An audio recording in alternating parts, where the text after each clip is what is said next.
Welcome back बच्चों। आपको याद होगा हम क्वाड्रेटर्स चैप्टर जो है वो कर रहे हैं। वी आर गोइंग थ्रू क्वाड्रेटर्स हम लोग कर रहे हैं और हमने सेकंड एक्सरसाइज जो है क्वाड्रेटर्स की शुरू कर दी थी। आज हम क्वेश्चन नंबर 2 करेंगे। क्वेश्चन नंबर 2, क्वेश्चन नंबर 3, ये दोनों ही मोस्ट इंपॉर्टेंट क्वेश्चंस हैं। ध्यान से समझिएगा। ABCD is a rhombus. आपको एक रोम्बस दिया हुआ है ABCD, ठीक है जी। तो ABCD एक रोम्बस है। We have a rhombus ABCD, A B C and D is a rhombus. Okay, हमारे पास एक रोम्बस है, नाम है इस रोम्बस का ABCD। ABCD ये एक रोम्बस है। रोम्बस होने का मतलब क्या होता है आपको पता होना चाहिए। AB BC CD DA सब इक्वल। ओके, ये सब इसमें इक्वल होंगे। और क्या आप देखें, P Q R and S are the midpoints of P जो है मिड पॉइंट है AB का, Q मिड पॉइंट है BC का, R CD का और S DA का। तो इस तरह से आप देखेंगे एक ये फिगर बन गई, एक क्वाड्रेटल बन गया। Okay, we have a quadrilateral PQRS, एक क्वाड्रेटल बन गया PQRS, ठीक है जी। तो क्या पूछा जा रहा है आप देखिए ध्यान से। Show that quadrilateral PQRS is a rectangle. You have to prove that this quadrilateral PQRS is a rectangle. ये आपको प्रूव करना है कि ये रेक्टेंगल है, ठीक है जी। मैं फिर से बता दूं आपको, एक रोम्बस गिवन है। क्या गिवन है देख लीजिए दोबारा से। Given a rhombus ABCD। ABCD is a rhombus. Okay. P, Q, R, S are the midpoints of P midpoint है AB का, BC, CD and DA respectively। ठीक है जी। आपको एक रोम्बस गिवन है, मैं फिर से बता दूं, एक रोम्बस आपको गिवन है और इस रोम्बस की साइड AB का मिड पॉइंट है P, BC का मिड पॉइंट है Q, CD का मिड पॉइंट है R और DA का मिड पॉइंट है S। ये मिड पॉइंट्स आपको गिवन है, ठीक है जी। ये तो एक बात होगी। अब आपको प्रूव करना है कि ये जो PQRS से क्वाड्रेटल बना है ये क्या है, ये एक रेक्टेंगल है। You have to prove that. To prove क्या प्रूव करना है जी? To prove PQRS is a rectangle. ये रेक्टेंगल प्रूफ करना है आपने। PQRS को एक रेक्टेंगल प्रूफ करना है आपने। तो चलते हैं, देखें। इसके लिए आपको कंस्ट्रक्शन करना पड़ेगा और कंस्ट्रक्शन क्या होगा? जॉइन AC, ठीक है, जॉइन AC। आप AC ज्वाइन कीजिए। ओके, और वैसे BD भी ज्वाइन आप करेंगे तो आपके लिए थोड़ा सा काम आसान हो जाएगा, लेकिन मैं वो दूसरा स्टेप जो है बाद में लिखता हूं, ठीक है। बना देता हूं, चलिए लिख भी देता हूं। Join BD। Okay, join AC and BD। AC और BD आपने ज्वाइन करना है बस। ओके, तो ये कंस्ट्रक्शन है। अब प्रूफ देखिए। प्रूफ देखिए, ABC में P मिड पॉइंट है AB का, Q मिड पॉइंट है BC का, तो PQ पैरेलल होगा AC के, PQ इक्वल होगा हाफ ऑफ AC के, है ना। ये रूल हमने पढ़ा mid point theorem. In triangle ABC P, Q are midpoints of AB, BC respectively, ठीक है ना। AB का मिड पॉइंट है P, BC का मिड पॉइंट है Q। Okay, which implies PQ is parallel to AC and PQ is equal to half of AC। okay, PQ is parallel to AC and PQ is half of AC। क्या reason होगा इसका? Mid point theorem. ये mid point theorem है। This is number 1। Okay, इसको mid point theorem हम बोलते हैं। चलें दोबारा से देख लेते हैं। P मिड पॉइंट है AB का, Q मिड पॉइंट है BC का, तो PQ जो है पैरेलल है AC के और PQ है हाफ ऑफ AC के बराबर। ओके, अब थोड़ा सा और आगे चलते हैं तो आप देखेंगे in triangle ADC, in triangle ADC, आप ट्रायंगल देखिए एडीसी, आर मिड पॉइंट है सीडी का, एस मिड पॉइंट है डीए का, R S are mid points of what, CD DA respectively, ठीक है जी।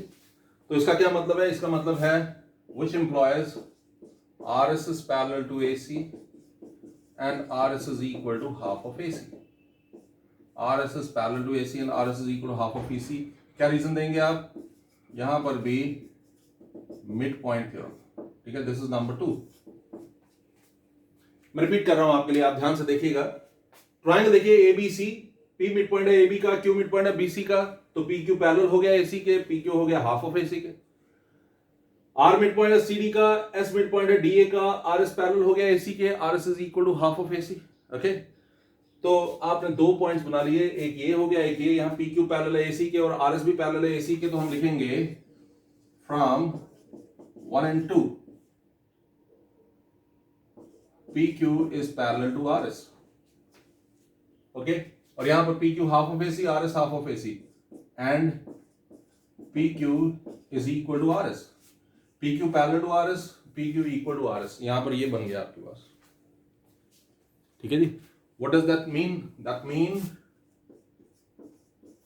P Q R S is a parallelogram, क्योंकि अब ये फिगर ये वाली आप बात करें ना पी क्यू आर एस की, एक पेयर ऑपोजिट साइड का पी क्यू और आर एस इक्वल भी है, पी क्यू और आर एस पैरेलल भी है। तो मैंने आपको बताया एक पेयर ऑपोजिट साइड्स का इक्वल भी हो और पैरेलल भी हो, तो हम कहते हैं कि ये फिगर जो है पी क्यू आर एस जो है ये क्या है, it is going to be a parallelogram. तो that is why we wrote that P Q R S is a parallelogram. तो इसीलिए पी क्यू आर एस एक पैरेललोग्राम हो जाएगा, ठीक है जी। अब एक चीज मैं आपको बताऊं, प्रूफ तो हमें करना है कि रेक्टेंगल है। रेक्टेंगल का अगर कोई एक एंगल, मतलब पैरेललोग्राम का अगर कोई एक एंगल 90 डिग्री हो जाए तो हम कहते हैं कि ये पैरेललोग्राम एक रेक्टेंगल है। तो पी क्यू आर एस एक पैरेललोग्राम है। अगर मैं इसका कोई एक एंगल 90 डिग्री प्रूव कर सकूं, एंगल पी या एंगल क्यू या एंगल आर या एंगल एस, तो मेरा काम जो है वो खत्म हो जाएगा। मैं बता दूंगा कि पी क्यू आर एस एक रेक्टेंगल है। देखिए कितना सिंपल है इसका। आपने देखा एसी और बीडी जो है वो डायगोनल्स है। Okay, we know AC and BD are diagonals. तो मैं लेट करता हूं कि ये डायगोनल यहां पर जो है ना ओ पर कट कर रहा है, ये ओ पर कट कर रहा है। ये पॉइंट जो है वो क्या है, एक्स है, और ये पॉइंट क्या है, ये वाई है। ओके, ठीक है जी। तो मैंने क्या किया, एसी और बीडी जो है ओ पर लेट कर रहे हैं। ओके, और एसी जो है एसपी को एक्स पर लेट कर रहा है और बीडी जो है पी क्यू को वाई पर लेट कर रहा है। ये आप चाहें तो उधर गिवन में लिख भी सकते हैं या कहीं पर भी ये स्टेटमेंट डाल सकते हैं, ठीक है। तो पी क्यू आर एस को आपने एक पैरेललोग्राम प्रूव कर दिया। मैं इसको नंबर दे रहा हूं से ए, मैं ए मेंशन कर रहा हूं कि ये ए है। P Q R S parallelogram, ये ए हो गया, ठीक है। अब देखिए, आपको पता है कि A B C D is a rhombus, है ना। एबीसीडी एक रोम्बस है, ये आपको गिवन है।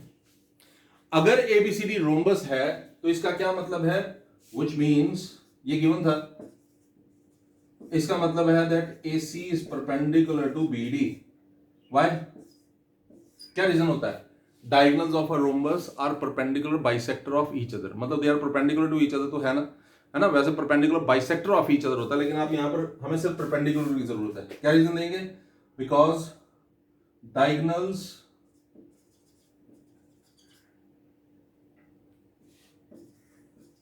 of a rhombus are perpendicular bisector of each other, एक दूसरे के परपेंडिकुलर बाइसेक्टर होते हैं। डायगोनल जो हैं रोम्बस के एक दूसरे के परपेंडिकुलर बाइसेक्टर होते हैं। तो ये स्टेटमेंट अगर आपको दिख नहीं रहा होगा क्योंकि मुझे छोटा छोटा लिखना है, तो मैं आपको बता दूं diagonals of a rhombus are perpendicular bisector of each other, सिर्फ इतना ही लिखा है। AC is perpendicular to BD लिखा ना मैंने, तो उसके साथ रीजन दिया diagonals of a rhombus are perpendicular bisector of each other. मैंने लिखा है कि AC जो है BD पर परपेंडिकुलर है या BD जो है AC पर परपेंडिकुलर है, उसका रीजन क्या है, diagonals of rhombus are perpendicular to each other. इसका मतलब है this angle is going to be a right angle. मैं इसको नाम दे देता हूं एंगल 1, ठीक है जी। Angle one which that is, हम यहां पर लिखेंगे that is angle one is equal to 90 degree. Angle one 90 degree है। अब देखिए क्या करने जा रहे हैं हम, वो देखिए आप। अब हम क्या करेंगे वो देखिए। अब देखिए मैं ये जो फिगर है ओ एक्स पी वाई, ठीक है, O X P Y, P X जो है वो पैरेलल है ओ वाई के। क्या रीजन होगा? पी एक्स ओ वाई के पैरेलल क्यों होगा? क्योंकि आपको पता है एसपी जो है पैरेलल टू बीडी है। अगर एसपी पैरेलल है बीडी के तो पी एक्स जो है ओ वाई के पैरेलल होगा। ठीक है जी। सिर्फ इस फिगर को देखिए आप। ओके, मैं फिर से बता दूं, एसपी जो है बीडी के पैरेलल है। Why? Because S is the mid point of AD and P is the mid point of AB. Okay, S is the mid point of AD and P is the mid point of AB, तो इसका मतलब है SP is parallel to BD. If SP is parallel to BD that means PX is parallel to OY. Okay, एक बात, ठीक है जी। आपने तो इस तरह से देख लें, पीक्यूआरएस को आपने एक पैरेललोग्राम प्रूव किया है ना। पीक्यूआरएस को अगर आपने पैरेललोग्राम प्रूव किया तो पीएस जो है वो क्यूआर के पैरेलल है ना। ये ऐसे है ना, पीएस जो है क्यूआर के पैरेलल है। लेकिन हमें इसका यूज नहीं करना है, हमें यूज किसका करना है? देख लीजिए, एस मिड पॉइंट है एडी का, पी मिड पॉइंट है एबी का, तो एसपी पैरेलल होगा बीडी के। अगर एसपी बीडी के पैरेलल है तो पीएक्स पैरेलल होगा ओवाई के। मैंने वही लिखा, PX is parallel to OY. तो इसको नंबर दे देते हैं नंबर 3। ठीक है, अब px जो है oy के पैरेलल है। ऐसे ही py ox के पैरेलल होगा। सिमिलरली py जो है it is parallel to ox। इसको मैं नंबर दूंगा 3, नंबर दूंगा 4, sorry. px is parallel to oy 3, py is parallel to ox। I am sure कि आपको ये समझ आया होगा। मैं फिर भी आपको एक बार समझाने की कोशिश करता हूं, इरेज कर देता हूं क्योंकि ये बहुत ज्यादा इतना तो आपको समझ आ गया होगा। मैं इसको पूरे को इरेज कर रहा हूं और फिर से एक बार अगला स्टेप जो है वो लिख के दिखाता हूं आपको। ठीक है जी, देखिएगा, थोड़ा डिटेल में लिख लेंगे। देखिए, अब देखिए, ये ए था। Okay, P S are mid points of what? A B AD respectively, which means it means SP is parallel to BD। SP जो है BD के पैरेलल है। SP जो है BD के पैरेलल है। अगर SP BD के पैरेलल है, यहाँ रीजन क्या देंगे? मिड पॉइंट थ्योरम, है ना, मिड पॉइंट थ्योरम। अगर SP BD के पैरेलल है, अगर SP BD के पैरेलल है तो PX जो है OY के पैरेलल हो जाएगा। PX is parallel to OY, okay? क्योंकि X lies on SP and O lies on BD, O and Y lies on BD, तो OY is parallel to PX। एक बात, also एक और चीज, also PQ is parallel to AC, है ना, mid point theorem से ही PQ is parallel to AC हमने प्रूव कर दिया हुआ ऊपर वैसे। ठीक है, अगर PQ AC के पैरेलल है तो इसका क्या मतलब है? इसका मतलब है PY is parallel to OX, which means PY is parallel to OX। ठीक है, this is number 3 जो मैंने पहले आपको मेंशन किया था। This is number 4, okay? अब look at 3 and 4 in quadrilateral OXPY, PX is parallel to OY, PX is parallel to OY and PY is parallel to OX। ठीक है, this is proved। ये प्रूव कर दिया आपने, ये भी आपने प्रूव कर दिया है। Which implies, इसका क्या मतलब है? अगर PX पैरेलल है, ये है PX, अगर PX पैरेलल है OY के, अगर PY पैरेलल है OX के, तो क्या हो गया? Which implies OXPY is a parallelogram, है ना। OXPY is a parallelogram, तो इसका मतलब है angle 1, which implies angle 1 is equal to, इसको मैं angle 2 दे रहा हूं। ठीक है जी, angle 1 is equal to angle 2, angle 1 is equal to angle 2। why? Opposite angles of a parallelogram। what does that mean? angle 1 तो आपने 90 डिग्री प्रूव कर दिया है ना। ये आपको angle 1 जो है वो आपने 90 डिग्री प्रूव किया था, आपको याद होगा एंगल 1 हमने 90 डिग्री लिखा था, तो एंगल 2 भी क्या हो जाएगा 90 degree, which means angle 2 is equal to 90 degree. ठीक है जी। अब सोचिए पी क्यू आर एस एक पैरेललोग्राम है, ठीक है, इसको मैं देता हूं बी। ए में आपने लिखा था, यहां पर लिखेंगे फ्रॉम ए एंड बी। ए में आपने लिखा था कि पी क्यू आर एस एक पैरेललोग्राम है, और अब आप लिख रहे हैं कि इसका एक एंगल जो है 90 डिग्री है, तो इसका मतलब है P Q R S is a rectangle. ये सिंपलेस्ट पॉसिबल मेथड है मेरे ख्याल में। देखिए मैं आपको एक बार फिर से बताता हूं, सबसे पहले आपने पी क्यू आर एस को पैरेललोग्राम प्रूव करना, वो कैसे करना वो तो आपको पता लग गया होगा। अब फिर उसके बाद क्या करना है आपने, एसी के ऊपर एक्स पॉइंट लिया हुआ है जो पीएस को काट रहा है, ठीक है, बीडी और एसी एक दूसरे को ओ पर काट रहे हैं, और पीक्यू को बीडी जो है वाई पर काट रहा है। तो आपने अब फोकस जो है इस तरफ रखना है। अब आपको पता है पीक्यू जो है एसी के पैरेलल है, ये आपने प्रूव किया हुआ है, तो इसका मतलब है पीवाई भी ओएक्स के पैरेलल होगा। सिमिलरली आप कह सकते हैं कि एसपी जो है वो बीडी के पैरेलल है, तो इसका मतलब है पीएक्स जो है ओवाई के पैरेलल हो जाएगा।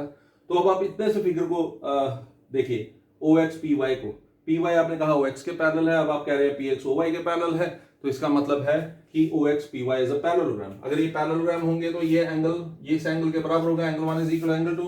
लेकिन आपने पीछे जो मैंने अभी इरेज कर दिया, यहाँ पर लास्ट लाइन में मैंने लिखा था that PQRS is a parallelogram, और अब आप कह रहे हैं कि एक एंगल इसका 90 डिग्री है। तो PQRS अगर एक पैरेललोग्राम है और उसका एक एंगल 90 डिग्री है, तो PQRS क्या हो जाएगा, it is going to be a rectangle. I am sure कि आपको समझ आया होगा। बहुत इंपॉर्टेंट क्वेश्चन है।